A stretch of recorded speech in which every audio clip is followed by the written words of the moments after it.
আমাদের ইউনিভার্সিটিতে ঢাকা বিশ্ববিদ্যালয়ে একজন ছিল, বেটা মরছে। হ্যাঁ, আমি নাম নাই নিলাম, আপনারা তো বুঝে ভালাইছেন। সে কয় যে পরকাল বিশ্বাস করি না, বিয়া টিয়া মানি না। মরা এটা হইতে পারে, কিন্তু মরার পরে আরেকটা জীবন হবে, ওইখানে হিসাব হবে, বিচার হবে, এই সমস্ত মানি না। এর থেকে আমারে তোমরা, আমি মরার পর হ্যাঁ মানে গোসল করাইও না, কাফন পরাইও না, জানাজা মানাজা এগুলি আমি বিশ্বাস করি না। নাউযুবিল্লাহ। কত বড় কপাল পোড়া, কত বড় কপাল পোড়া। ও মরার পর তার এই চিন্তা সম্পর্কে যখন আমি জানতে পেরেছি, আমার ধারণা হয়েছে ওই লোকটার উপরে আমার খুব দুঃখ হয় না। যেরকম কত কাফের আসছে, কত নাস্তিক আসছে, বিদায় হয়ে গেছে, এগুলো কোনো ব্যাপার না দুনিয়ার ইতিহাসে। সব থেকে বড় ব্যাপার হলো এই লোকটি বাংলা বিভাগে বছরের পর বছর, যুগের পর যুগ শিক্ষকতা করেছে ঢাকা বিশ্ববিদ্যালয়ে। সে কত সোনার টুকরা ছেলেকে কয়লার খনি বানায় দিয়েছে। এই জন্য বিশ্ববিদ্যালয়ে যারা চাকরি করে সরকারের দেখা উচিত কাদেরকে চাকরি, সেখানে শিক্ষকতা করার জন্য কাদেরকে নিয়োগ করা হচ্ছে, তারা নামাজি কিনা, তারা পরিষ্কার কিনা, তারা জেনাকার কিনা, তারা মদ খায় কিনা, তারা শয়তানি করে কিনা, দেখে শুনে ভালো মানুষ দেওয়া উচিত। মরে গেল, তারপরে তাকে রাখা হলো ডায়াবেটিক সেন্টারের মারিচুয়ারি ডিপ ফ্রিজের মধ্যে। তিনি বলে গেলেন, আমি মরার পর আমাকে মেডিকেল কলেজে পাঠায় দিও, তারা আমারে কাটা ছেঁড়া করিয়া তারপরে অপারেশন শিখবে। তো তার নসিহত অনুযায়ী তাই করা হলো, ওসিয়ত অনুযায়ী। যখন মেডিকেল কলেজের ছেলেরা টের পেল যে ওই নাস্তিকরা আনতেছে মেডিকেল কলেজে অপারেশন করে আমাদের শেখাবার জন্য, তারা বললো আল্লাহর হস্তে মাপ চাই, এই শয়তানের এদিকে আনবেন না। কারণ সারা জীবন সে আল্লাহরে মানে না, অস্বীকার করেছে। ওরে কাটা ছিঁড়া করে আমরা যদি কিছু শিখি, তো তাই দিয়া যে রুগী ভালো হবে, অপারেশন করলে সেটাও মরবে। সুতরাং মাপ চাই, ফিরাও। ফিরাইয়া এখন ওইটার কি অবস্থা হয়েছে আমি জানি না, লেটেস্ট নিউজ জানি না কোথায় আছে। যদি এখন কবর তো কপালে হইল না, এখন যদি রাস্তাও ভালায় দেয়, আমাদের দেশের কুত্তাও খাবে না। কারণ কুত্তাগুলি আমাদের দেশে এত অভদ্র না যে এত পচা বাসি লাশ খাবে, ওদেরও একটা রুচি টুচি আছে। প্রিয় ভাই সব,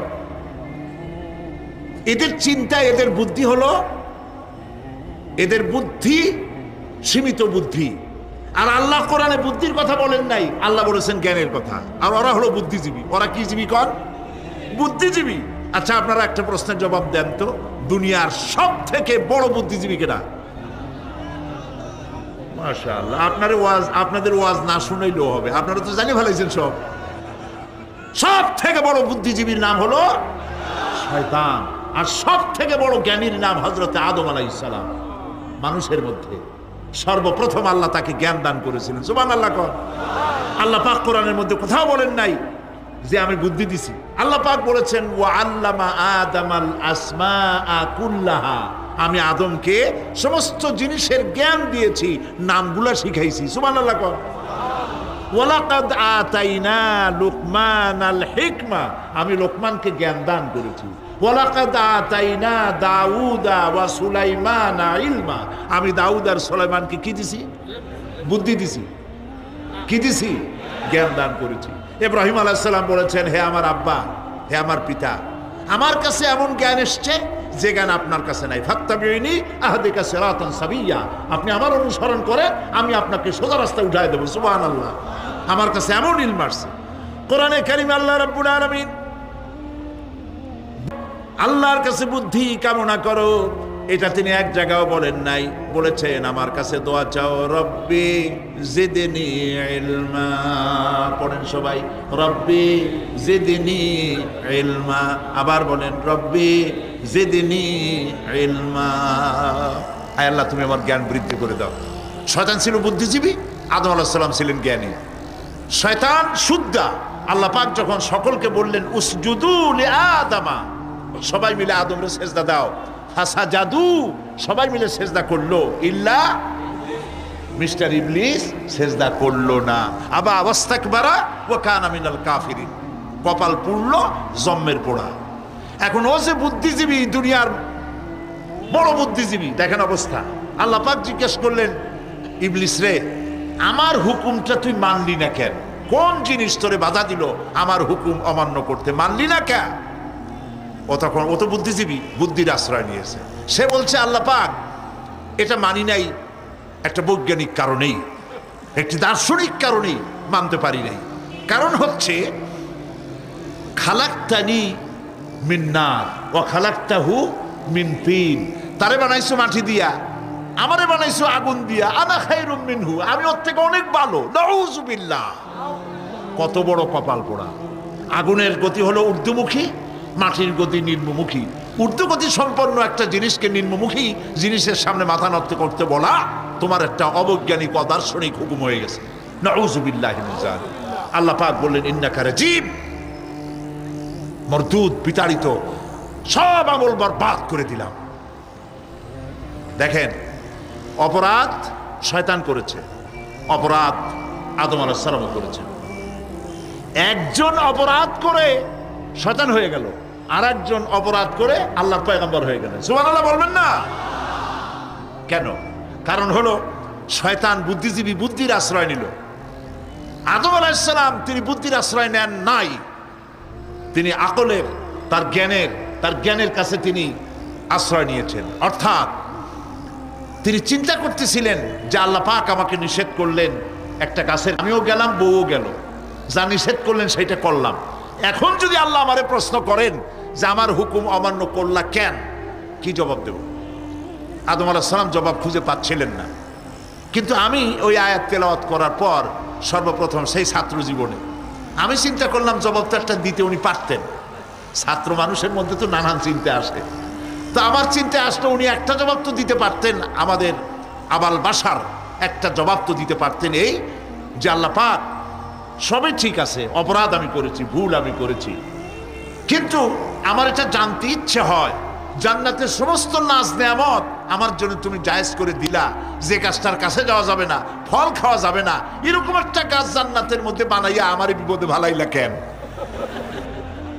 এরকম একটা জবাব তিনি দিতে পারতেন, কিন্তু তিনি দেন নাই। কারণ তিনি বুঝতে পেরেছেন মহাশক্তিধর আকাশ আর জমিনের মালিক আল্লাহ রাব্বুল আলামিনের সামনে আর্গুমেন্ট চলে না,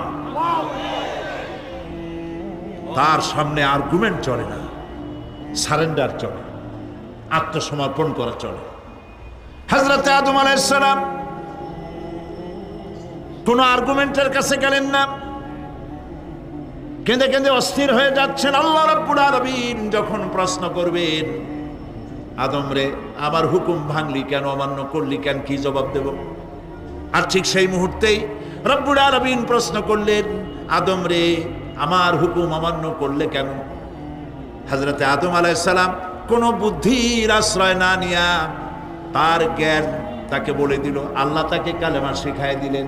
উদ্বুদ্ধ হয়ে তিনি আল্লাহ রাব্বুল আলামিনের সামনে মাথা নত করে দিয়ে বললেন, রব্বানা যালামনা আনফুসানা ওয়া ইল্লাম তাগফির লানা ওয়া তারহামনা লানাকুনান্না মিনাল খাসিরিন। পড়েন সবাই, রব্বানা যালামনা আনফুসানা ওয়া ইল্লাম তাগফির লানা ওয়া তারহামনা লানাকুনান্না মিনাল খাসিরিন। রব্বানা যালামনা, হে আল্লাহ, আমি আমার নফসের পরে, যালামনা আনফুসানা, আমি আমার নফসের পরে জুলম করেছি, অত্যাচার করেছি। ওয়া ইল্লাম তাগফির লানা, তুমি যদি আমাকে ক্ষমা না করো। জ্ঞান কত দেখেন, শুধু ক্ষমা চান নাই, বলেছেন তুমি যদি আমাকে ক্ষমা না করো, ওয়া তারহামনা, আর যদি দয়া না করো, লানাকুনান্না মিনাল খাসিরিন, আমি ক্ষতিগ্রস্ত হয়ে যাব। কতটা জ্ঞানের অধিকারী তিনি! তিনি এটা বললেন না যে শুধু মাফ করে দাও, শুধু মাফ করলে হবে না, মাফও করা লাগবে, আর আগে যেমন দয়া করতে স্নেহ করতে সেটাও করা লাগবে। সুবহানাল্লাহ। আল্লাহ পাক রাজি হয়ে গেলেন। রাজি হন নাই? আল্লাহ রাব্বুল আলামিন হযরত আদম আলাইহিস সালামকে শুধু ক্ষমা করলেন না, ক্ষমাও করলেন, আর নবীর মর্যাদা দিয়ে আল্লাহ রাব্বুল আলামিন দুনিয়া পাঠাইয়া দিলেন। তোমরা যারা বলো যে মরে যাব, পচে যাব, মাটির সাথে মিশে যাব, আবার জিন্দা হব কেমনে? আল্লাহ বলে কেমনে জিন্দা হবা বুঝাই, সুবহানাল্লাহ বলে। আল্লাহ রাব্বুল আলামিন বলেন আল্লাহুল্লাযী আরসালার রিয়াহা ফাতুসিরু সাহাবা ফাসুকনাহু ইলা বালাদিন মাইয়িতিন ফাআহইয়ানা বিহিল আরদা বা'দা মাউতিহা কাযালিকান নুশুর। আল্লাহ পাক বলেন লক্ষ্য করে দেখো, সমুদ্রের লবণাক্ত পানিগুলি বাষ্পীয় আকারে মেঘমালায় পরিণত করে দেই, আর বাতাসকে হুকুম করি মেঘটাকে টেনে নিয়ে যাও অমুক জায়গায়। আল্লাহ যেখানে বৃষ্টি দিতে চান বাতাস মেঘকে ঠেলে নিয়ে সেখানে নিয়ে আসে, বৃষ্টির পানিগুলি পড়ল। আল্লাহ পাক বলেন আকাশের সেই বৃষ্টির পানি দিয়া মরা জমিনকে আমি জিন্দা করে দিলাম। ফাআহইয়ানা বিহিল আরদা বা'দা মাউতিহা, এই মৃত্যু জমিনকে আমি জিন্দা করলাম। সেখানে তুমি বীজ বপন করলে, সেই বীজগুলি বীজের মাথা ফাটাইয়া চারাগুলি কে বাড়ি করে দিল? মাটির আস্তরণ, মাটির আস্তরণের মধ্যে কদুর বিচি, লাউর বিচি। আপনারা কদু কন্যা লাউ বলেন, যেটাই হোক বুঝলেই হইল, কদু অথবা লাউ একই কথা। অথবা যে কোনো শাক সবজি উদ্ভিদ এর চারা, এর বীজ মাটিতে দেওয়া হলো, মাটিটা ফেটে চারা যে পাতা দুটো বেরিয়ে আসলো, এই পাতা কি শক্ত না নরম? তাহলে মাটিটা ফাটাইয়া পাতা দুটো বাইর করে দিল কে? সুবহানাল্লাহ বলে।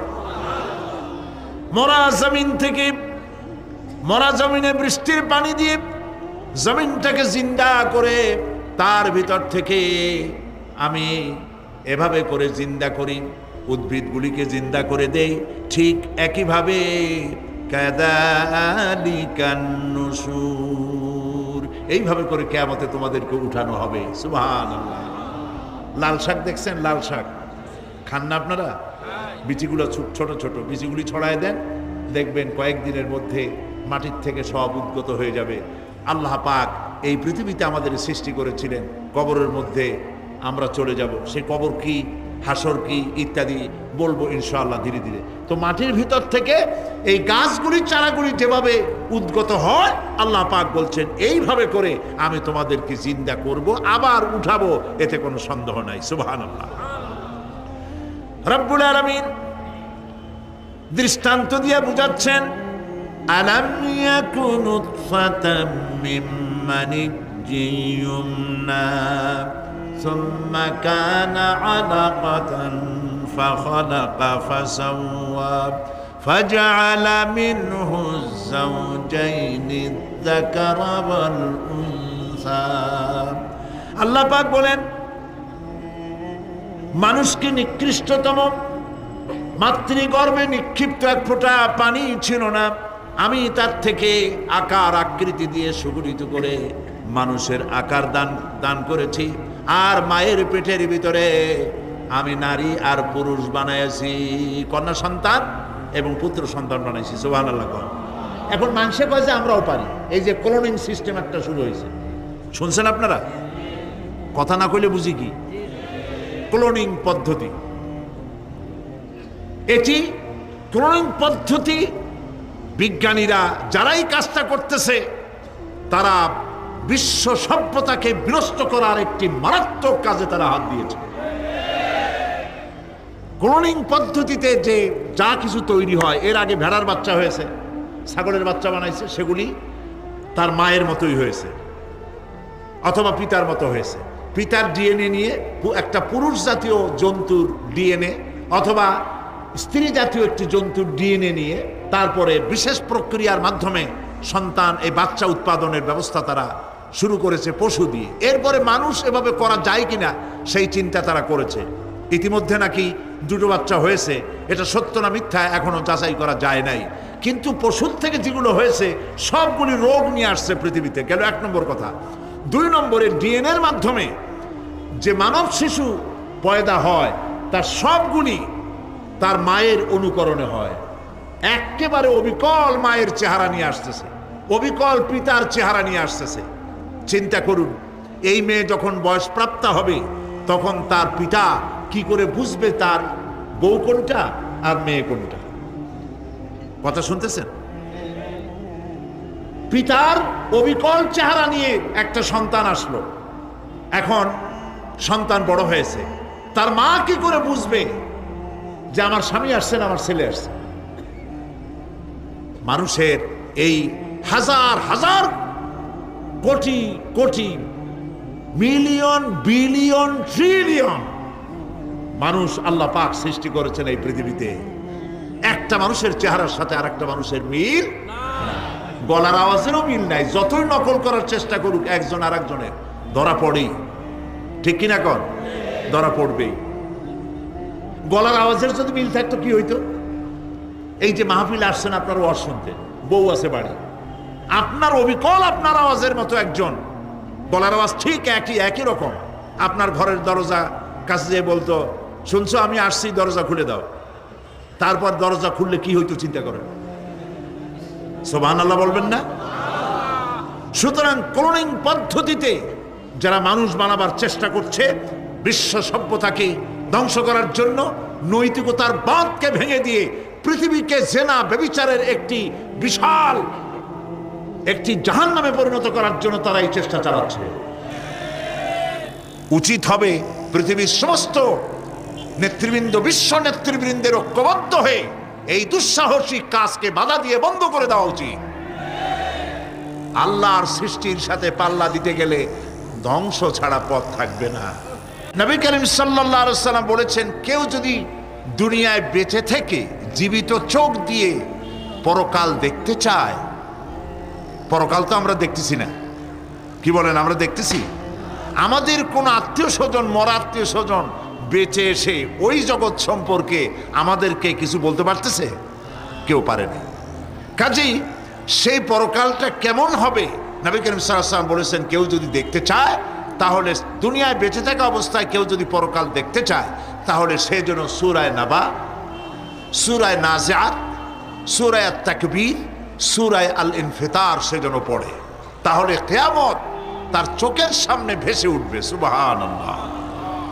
আল্লাহ পাক বলছেন, আম্মা ইয়াতাসাআলুন, তারা কি সব ব্যাপারে জিজ্ঞাসাবাদ করছে? আনিন নাবাইল আযীম, সেই মহা ব্যাপারটি, সেই মহা খবরের ব্যাপারেই কি তারা এসব প্রশ্ন করছে? আল্লাযী হুম ফীহি মুখতালিফুন, যে ব্যাপারে তারা নিজেরাই মতদ্বৈততায় ভুগছে এবং নিজেরাই ঠাট্টা বিদ্রুপ ইত্যাদি করে বেড়াচ্ছে। কাল্লা সায়ালামুন, কখনো নয়, অবশ্যই তারা জানতে পারবে। সুম্মা কাল্লা সায়ালামুন, পুনরায় বলছি, অবশ্যই তারা এই বিষয়টি জানতে পারবে। এ হলো আয়াত যদ্দূর পড়েছিলাম তার শাব্দিক তর্জমা। এরা আম্মা ইয়াতাসাআলুন আনিন নাবাইল আযীম, নাবাইল আযীম বলতে কিয়ামত এবং পরকালকে বোঝায়। ইয়াতাসাআলুন বলতে জিজ্ঞাসাবাদ, পরস্পর পরস্পরকে তারা জিজ্ঞাসা করতো, কি ভাই আমরা নাকি মরে যাব, তারপর নাকি জিন্দা হব, এটা কেমন কথা?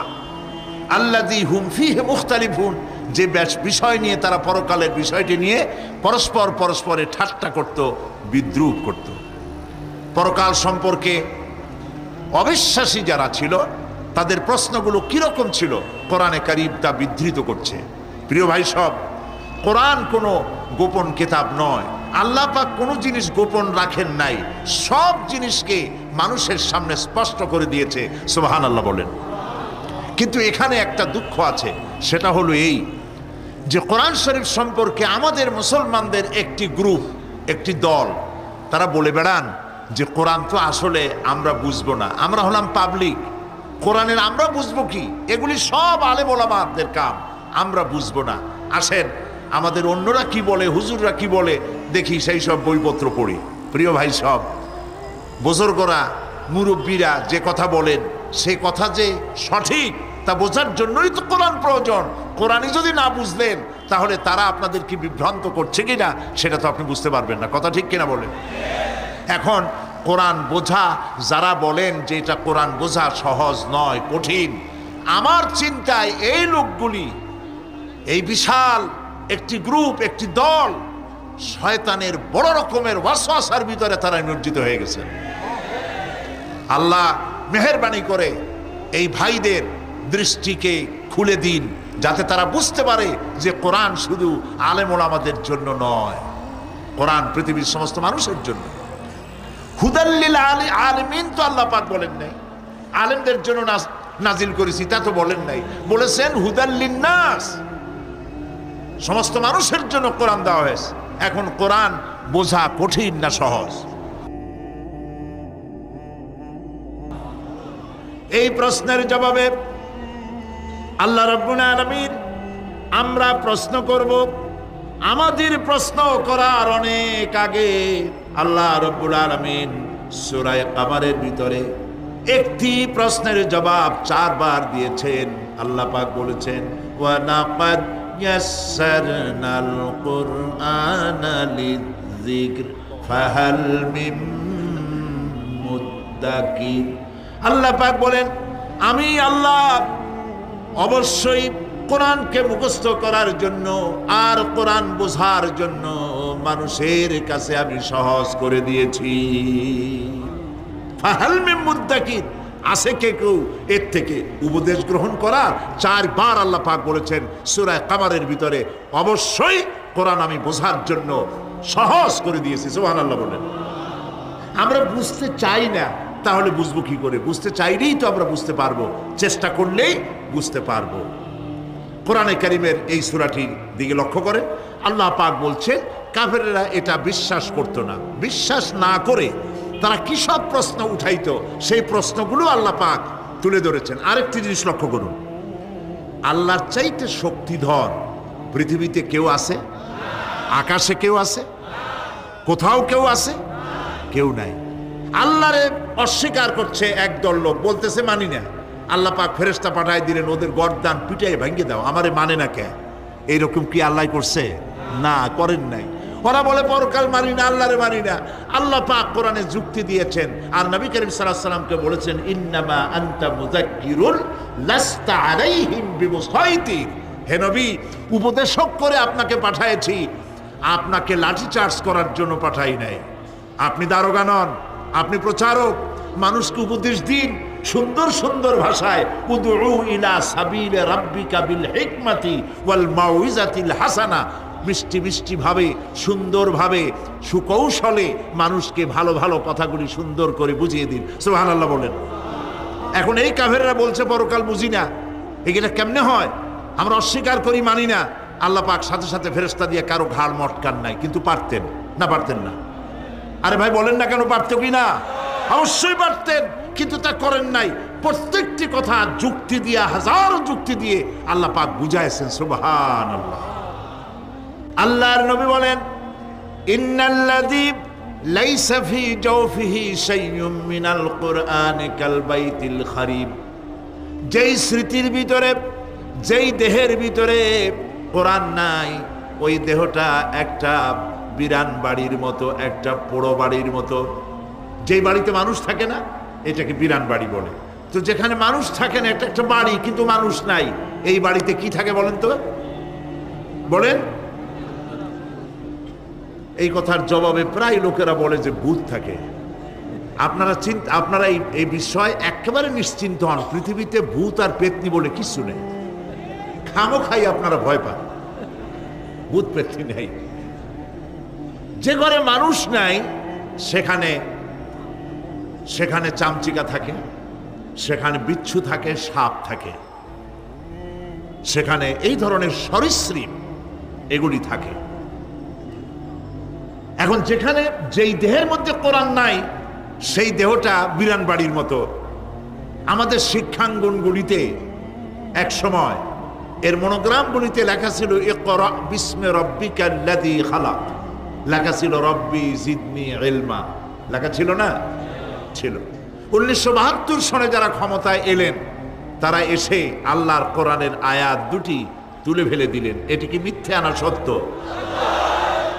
দেখুন, কোরআনে কারীম এমনিতেই ওখানে পড়ানো হয় না, পরীক্ষায় পাশ করার জন্য 2-4টা আয়াত, 2-4টা হাদিস, আর তো কিছু নাই। একথা সত্য কিনা? মনোগ্রাম ছিল, কোরআনের আয়াত লেখা ছিল, এই কোরআনের আয়াত তুলে দেওয়া হলো। এখন কোরআন নাই, কোরআন নাই কি আছে? যেই দেহের ভিতরে কোরআন নাই, যে স্মৃতিতে কোরআন নাই, সেটা বিরান বাড়ির মতো। বিরান বাড়িতে বিচ্ছু থাকে, সাপ থাকে, কুইচা থাকে, সেখানে হিংস্র প্রাণী থাকে। যেখানে যে শিক্ষাঙ্গনগুলিতে কোরআন নাই, সেই শিক্ষাঙ্গনিতে ওই সব জিনিস থাকে যা বিরান বাড়িতে থাকে। কথা বুঝতে পেরেছেন? ফলে আমাদের শিক্ষাঙ্গনগুলি থেকে চাঁদাবাজ, মাস্তান, গুন্ডা, ধর্ষণকারী ইত্যাদি সাপ্লাই হচ্ছে, তবে সব না। একটা উল্লেখযোগ্য অংশ খারাপ হয়ে যাচ্ছে, এটা ঠিক কিনা বলেন? এই খারাপ যদি ভালো বানাতে চাই, নীতি নৈতিকতা ছাড়া, কোরআনের শিক্ষা ছাড়া, পরকালের জবাবদেহি তার চিন্তা ছাড়া আমরা আমাদের শিক্ষাঙ্গনকে বিডিআর দিয়া, পুলিশ দিয়া, আর্মি অপারেশন করে এই নীতি নৈতিকতার সৃষ্টি করা যাবে না।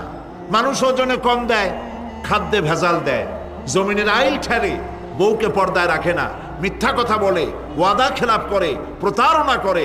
এই সব জিনিস আপনি বন্ধ করতে পারবেন না।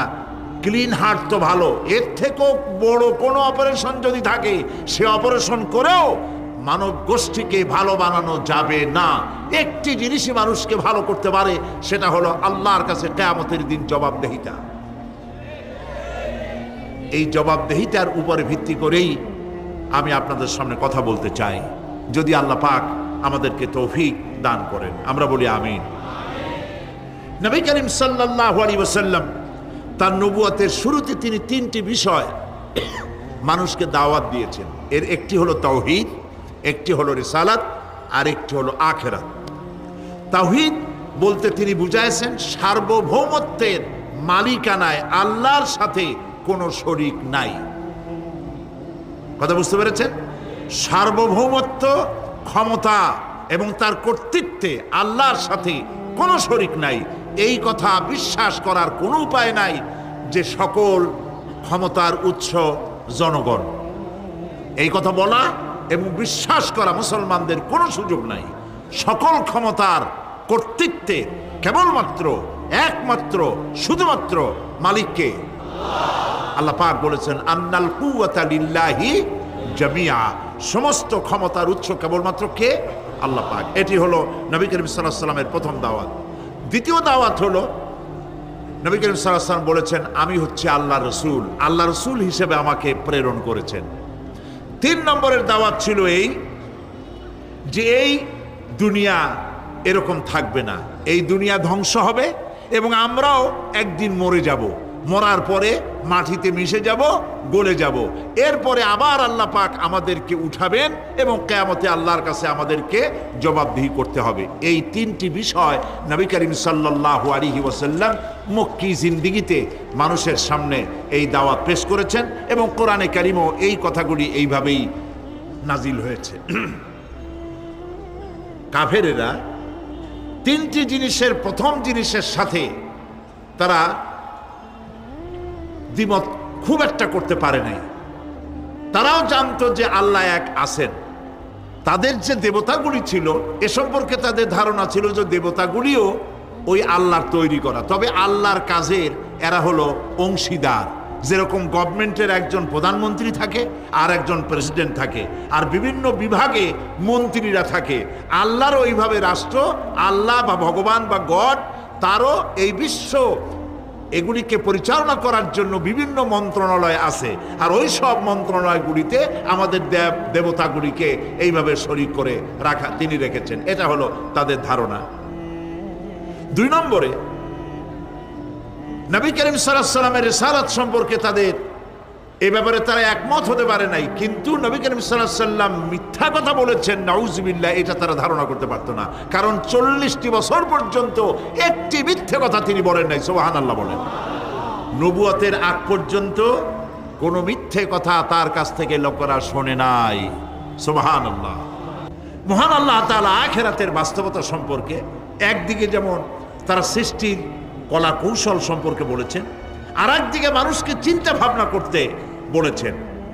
চিন্তা ভাবনা করে দেখো, কালের সাক্ষী, কালের পুঞ্জীভূত সাক্ষী গ্রহণ করো, দেখো যে পরকাল হবে কিনা। এই আল্লাহ পাক কিয়ামতে তোমাদেরকে উঠাতে সক্ষম কিনা। আল্লাহ রাব্বুল আলামিন বলেন ওয়াত্তুর ওয়া কিতাবিম মাসতুর ফি রাক্কিম মানশুর ওয়াল বাইতিল মা'মুর ওয়াস সাকফিল মারফু ওয়াল বাহরিল মাসজুর ইন্না আযাবা রাব্বিকা লাওয়াকি' মা লাহু মিন দাফি'। সূরা তুর। আল্লাহ পাক বলছেন তুর পাহাড়ের শপথ, তুর পাহাড়ের শপথ, সেই প্রকাশ্য পবিত্র গ্রন্থের শপথ যা লিপিবদ্ধ রয়েছে মসৃণ ঝিল্লিতে, চর্ম ঝিল্লিতে লিপিবদ্ধ রয়েছে। আরো শপথ বাইতুল মামুরের, আরো শপথ সুউচ্চ আকাশের, আরো শপথ উচ্ছ্বাসিত তরঙ্গায়িত সমুদ্রের। নিশ্চয়ই সেই আযাব আসবে, আযাব মানে কিয়ামত, সেই পরকাল অবশ্যই আসবে। মা লাহু মিন দাফি', এই শাস্তি থেকে, এই কিয়ামত আসা থেকে, এই কিয়ামত সংগঠিত হওয়া থেকে রোধ করার মতো ক্ষমতা কারো নাই। সুবহানাল্লাহ। এখন আল্লাহ পাক তুর পাহাড়ের কসম করছেন। তুর পর্বত হচ্ছে সেই পর্বতের কথাই ধরা যাক, যেখানে এটি ঐতিহাসিক পর্বত। হযরতে মূসা আলাইহিস সালামকে আল্লাহ রাব্বুল আলামিন যেখানে নবুয়তের শিরস্থান পড়িয়ে দিয়েছিলেন, তুর পাহাড়ের ভিতরে। অতুর সিনিন, তুর পাহাড়ের কসম আল্লাহ পাক বলছেন। এবং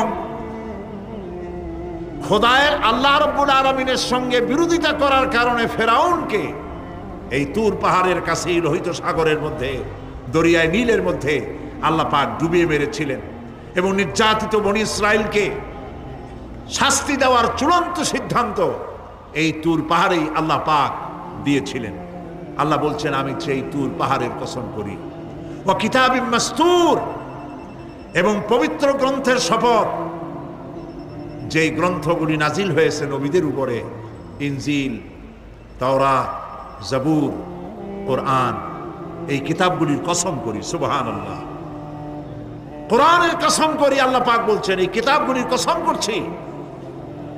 তুর পাহাড়ের কসম করছি, কিতাবগুলির কসম করছি। ওয়াল বাইতুল মামুর, আর বাইতুল মামুরের কসম করছি। সেটা কি? আকাশের প্রত্যেকটি আকাশে একটি করে বাইতুল মামুর আছে। ওই আকাশের ফেরেশতারা এই বাইতুল মামুরকে কেন্দ্র করে আল্লাহ রাব্বুল আলামিনকে সেজদা দেয়। আল্লাহ পাক হযরত আদম আলাইহিস সালামকে বলেছিলেন একটি ঘর বানাও, বাইতুল মামুরের নিচে বানাও। তিনি বললেন আমি তো জানি না বাইতুল মামুর কোথায়। হযরতে জিবরাইলকে পাঠানো হলো।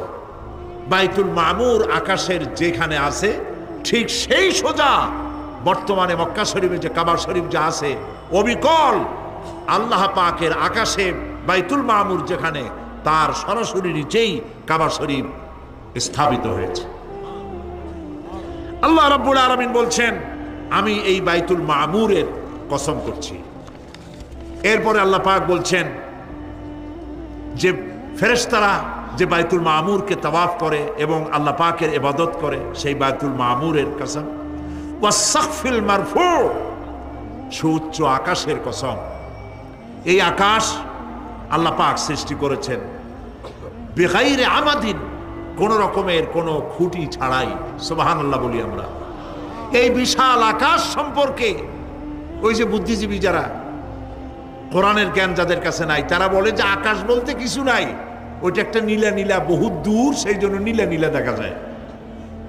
এই পৃথিবী সম্পর্কেও তাদের ধারণা এই পৃথিবীও কিছু না, এটা হলো ওই যে কি বলে, সূর্যের কাছের থেকে একটা উজ্জ্বল জ্যোতিষ্ক খুব ফোর্সে যাচ্ছিল, এই ফোর্স সহ্য করতে না পেরে সূর্যের একটি অংশ মহাশূন্যের উপরে ছিটকে পড়ল, ঘুরতে ঘুরতে পৃথিবীর আকার ধারণ করেছে। এই হলো ওদের ধারণা। অ্যাক্সিডেন্টের মাধ্যমে নাকি এই পৃথিবী হয়েছে। মূল কথা হলো এইভাবে করে যদি কোনো একটা গ্রহ উজ্জ্বল জ্যোতিষ্ক যাওয়ার কারণে পৃথিবী হয়ে থাকে, তাহলে এখন তো পৃথিবীতে মানুষ ধরতেছে না, মানুষ তো অনেক বেশি বেড়ে গেছে, তাহলে আর একটা জ্যোতিষ্ক দয়া করে সূর্যের পাশ দিয়া যাইয়া আর একটা খণ্ড হালাই দিয়া আর একটা পৃথিবী বানায় না কেন?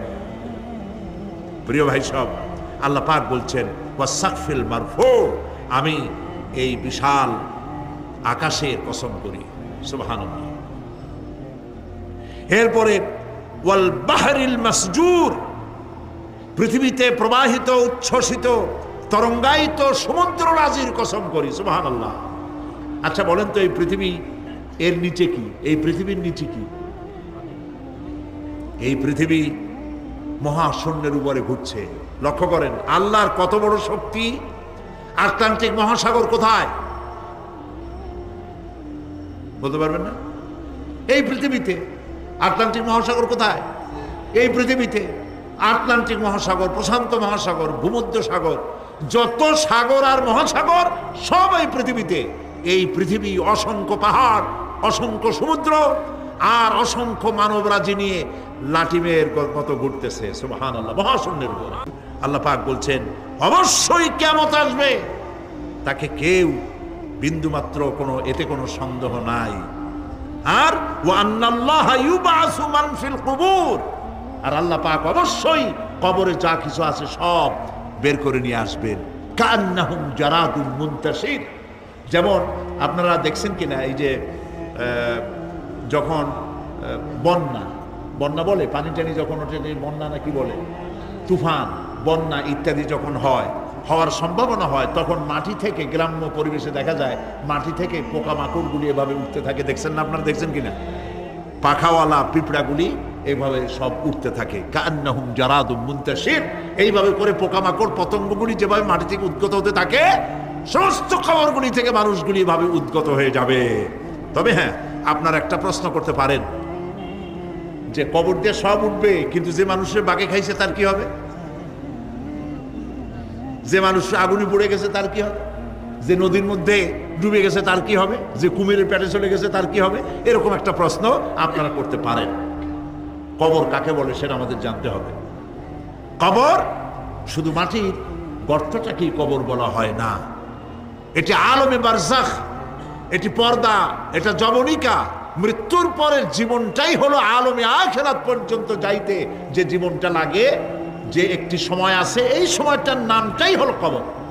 সেটা গর্তের মধ্যে হইতে পারে, মাটির মধ্যে, সেটা বাঘের পেটে হতে পারে, সেটা কুমিরের পেটে হতে পারে, সেটা পানিতে পচে যেতে পারে, এটা কোনো বিষয় না।